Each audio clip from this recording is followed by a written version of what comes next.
Hai, halo. Assalamualaikum warahmatullahi wabarakatuh. Selamat malam, salam sejahtera. Gimana kabarnya hari ini? Lagi enjoy? Lagi tiduran? Atau lagi cuci piring? Pastinya lagi sibuk ya mbak. Oke, hari ini saya ingin berbagi cerita tentang mbaknya yang nelpon saya, ingin curhat, ingin berbagi. Dan kayaknya ini bukan yang pertama kali ya. Sebenarnya saya kadang-kadang sebagai agent juga merasa ada kekesalan juga. Wajar kan? Kenapa? Karena mbaknya datang ke saya waktu cari majikan, dia apply. Bukannya saya sok ya, karena sekali lagi saya bukan seseorang yang berpendidikan tinggi. Dan saya cuma lulusan SMP ya, jadi saya tahu pribadi saya bukan orang yang kelas tinggi dan saya bukan berasal dari keluarga yang kaya raya. Saya berasal dari kampung, saya memiliki keluarga yang cukup bahagia walaupun bukan kaya, itu aja. Dan keluarga saya, ibu saya, bapak saya, adik saya, semua support saya, keluarga saya. Jadi saya merasa bangga walaupun saya tidak memiliki harta yang banyak, tapi saya punya keluarga yang cukup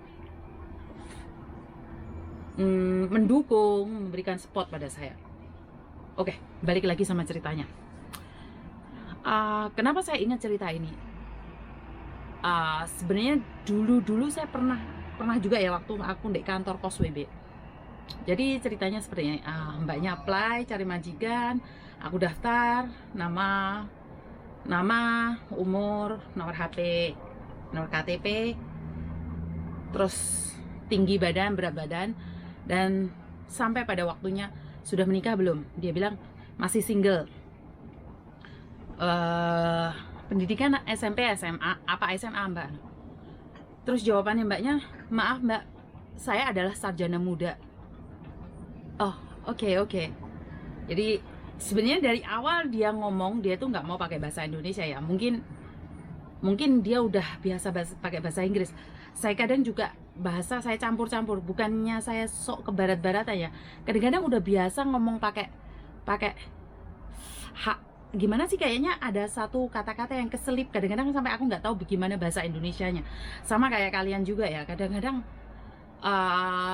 ngomong apa tapi selalu ke bahasa ke Kantonis gitu loh. Iya, apa sih bahasa Indonesianya gitu loh, tapi nggak total pakai bahasa Inggris. Tapi mbaknya ini waktu apply dia secara langsung ngomong bahasa Inggris, nggak ada hentinya. Dan saya rasa tidak ada masalah gitu loh. Cuman waktu saya nanya, mbaknya SMP SMA, saya sarjana muda. Oh iya mbak, saya tulis sarjana muda. Terus aku daftar semuanya selesai dan dia bilang, saya di sini tuh mau cari majikan yang bangunnya jam 8, tidur jam 8 mbak.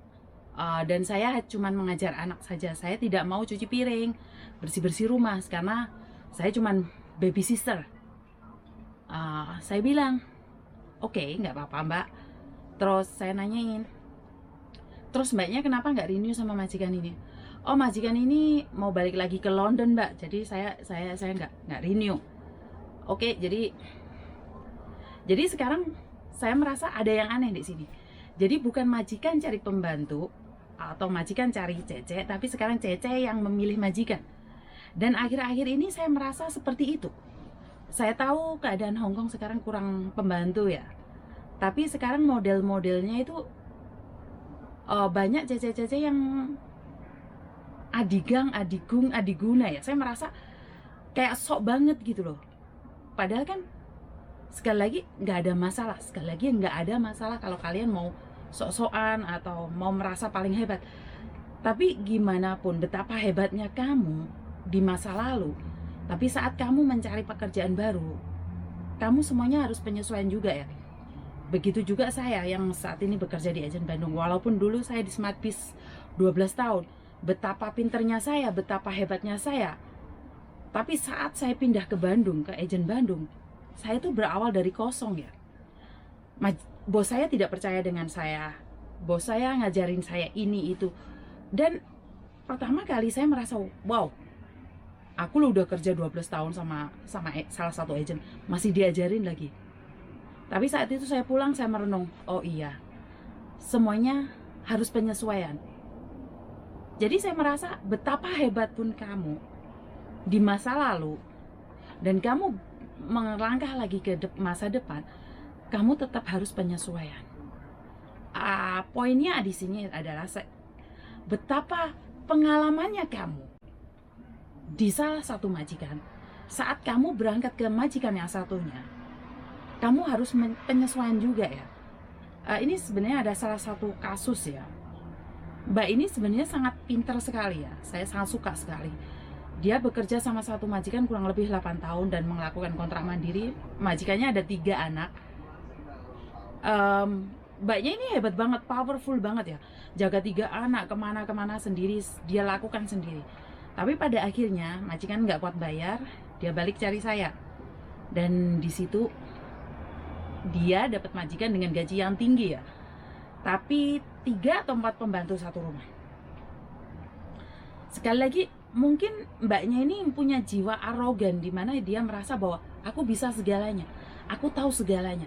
Waktu masuk di majikan baru, dia cuma 4 hari dan dia keluar dari rumah majikan. Kenapa? Karena dia merasa tahu, dia merasa ngerti. Tapi setelah dia ngebreak, dia pulang ke boarding house, saya ngobrol sama dia.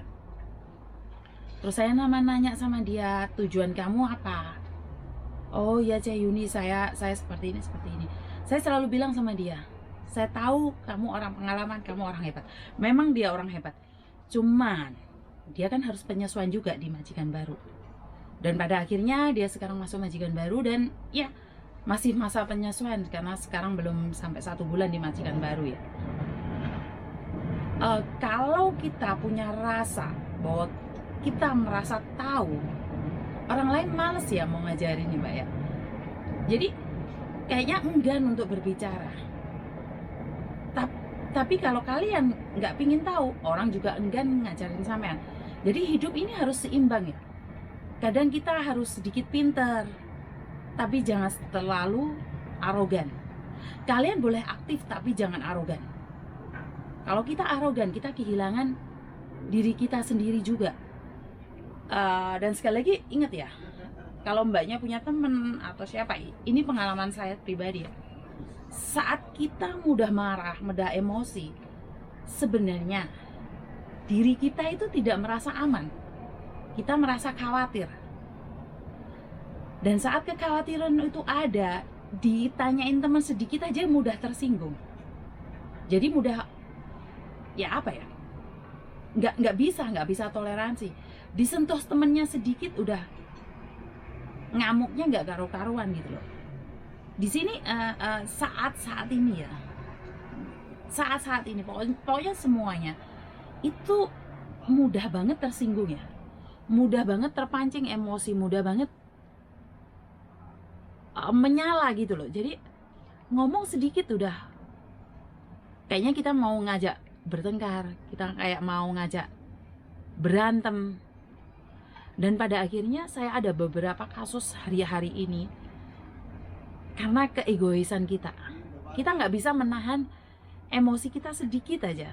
Kita nggak bisa menahan saat kita disinggung. Sekali lagi saat kita merasa tergesek, ada baiknya juga kita stay back, kayak menahan diri ya, menahan diri agar tidak terjadi sesuatu yang tidak kita inginkan. Seperti yang kemarin mbaknya telepon mengatakan bahwa ibunya mau bunuh diri dan akhirnya dia nggak bisa menahan, cerita sama majikan, menggebrik, diinterminate, satu sama lain terjadi ketidakpercayaan satu sama lain, buyar. Dan satu lagi karena vaksinnya majikan selalu nanya-nanya, mbaknya terpancing emosi, akhirnya pecah juga. Dan yang ketiga, renew kontrak, udah renew, waktu visa udah turun, gara-gara cuma nanyain tiket, majikan tersinggung. Sebenarnya majikan mau ngasih, tapi karena sama-sama tersinggung, sama-sama panas, sama-sama tidak bisa merendahkan diri, sama-sama terpancing, akhirnya harus pulang Indo. Jadi saya tidak mau mbak-mbaknya gini loh, saya tidak mau mbak-mbaknya ada sedikit saja harus membuat kita kehilangan sesuatu. Dan mbaknya selalu menanyain sesuatu yang sebenarnya mbaknya udah tahu jawabannya. Kayaknya Cez, sekarang aku bertengkar sama majikan, kira-kira visa aku turun nggak? Sekarang bukan saya yang menentukan visa. Kalian tuh sebenarnya udah tahu bahwa visa nggak bisa turun kalau kalian ngebreak, apalagi terjadi pertengkaran. Nah, jadinya apa? Ya udah Cez, kalau gitu aku tak overstay aja. Oke, overstay. Tidak ada yang melarang Anda overstay. Tapi apa yang Anda lakukan, Anda akan terima akibatnya juga. Yang dimana saya ingin katakan seperti kasus kemarin, beberapa hari yang kemarin, mbaknya yang belasan tahun, bahkan puluhan tahun overstay di Hong Kong ya, dan kehilangan kontak sama keluarganya yang ada di Jawa, dan meninggal. Jadi ibunya yang di Indonesia sangat hebat sekali ya. Saya merasa orang tua ini, saya sangat salut pada orang tua ini yang selama ini mencari anaknya dan putus asa ya. Selama berapa puluh tahun tidak ketemu, udah putus asa, nggak tahu mau kemana. Dan saat ditemukan, walaupun dalam keadaan koma di rumah sakit, ibunya masih bilang, nggak apa-apa, yang penting bisa ditemukan. Jadi kesabaran ibu ini sangat luar biasa. Kenapa kita sekarang orang-orang muda tidak punya kesabaran yang seperti orang-orang zaman dahulu? Apa yang kurang di kita sekarang? Apa yang kurang dari orang-orang Indonesia? Ada apa di orang-orang Indonesia saat ini? Mbak-mbaknya yang muda-muda ya. Dan yang saya kurang tahu karena mungkin perkembangan teknologi atau gimana. Jadi sopan santun kita, tata krama kita itu sedikit mudah tersinggung. Jadi kalau menundukkan kepala, hai, dikiranya kita tunduk. Kalau kita menurut sama orang, dikiranya kita slave, dikiranya kita buruh murahan atau seperti apa. Tapi sebenarnya tidak ya. Saya punya prinsip bahwa saat kita direndahkan, sebenarnya kita sedang mengangkat diri kita. Tapi saat kita meninggikan diri kita sendiri, sebenarnya kita sedang merendahkan diri kita sendiri. Kenapa saya bicara seperti itu?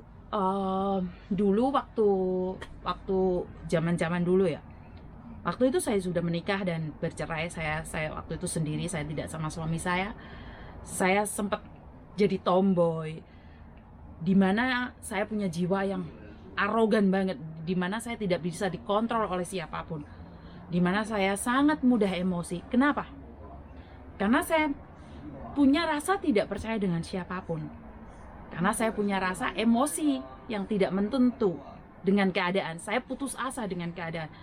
Saya suka main kata-kata kasar. Saya suka ngertak orang. Saya suka hampir ngamparin orang. Di situ saya tahu bahwa saya itu sebenarnya dengan begitu saya nggak secure, apa sih namanya? Tidak merasa aman. Jadi kenapa saya cari pelampiasan ataupun dengan cara-cara kasar ya? Jadi kenapa saya tahu banget dengan mbak-mbaknya yang mudah terpancing emosi, karena saya pernah mengalami itu. Mungkin perjalanan hidup saya lebih pahit daripada mbak-mbaknya. Kenapa hari ini saya bisa berbicara, saya bisa berbagi? Kenapa saya sekarang bisa menenangkan mbak-mbaknya, saya bisa ngasih dukungan mbak-mbaknya? Karena saya tidak ingin mbak-mbaknya itu sama seperti saya. Saya saat itu saya jatuh, saya bodoh, saya miskin, dan saya punya utang di mana-mana. Tapi tidak ada seorang pun, tidak ada satu pun teman yang ada di samping saya. Jadi saya merasa sangat terpukul saat cari teman. Ingat, saat tidak punya uang, tidak ada satu teman pun yang ada di sampingmu. Semuanya pada pergi, dan saya pernah mengalami itu. Saya pernah punya bisnis di Macau. Saat jaya, siapapun datang sama saya dengan mudahnya. Tapi saat saya gagal, tidak ada satu pun teman mencari saya. Jadi saya berpikir saat mbaknya dijatuhkan, jangan cepat emosi, jangan mudah putus asa. Karena saat kamu dijatuhkan, percaya atau tidak, kamu akan diangkat.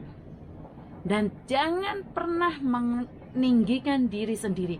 Jangan merasa, woi aku lo hebat, aku lo pinter, aku lo sakti. Jadi lebih baik merendah. Saat kamu merendah, maka kamu akan ditinggikan. Itu aja pesan dari saya hari ini. Jangan berkata pada saya bahwa saya adalah seorang sarjana muda, bahwa saya adalah seorang ini, seorang itu. Tapi kita di sini sama, walaupun mbak-mbaknya yang lulusan SD SMP juga di sini dengan gaji 4.630. Walaupun mbaknya sarjana muda, sama aja gajinya 4.630. Di sini saya ingin berkata bahwa berpendidikan dan tidak, bagi saya tidak penting. Tapi apa yang kita lakukan.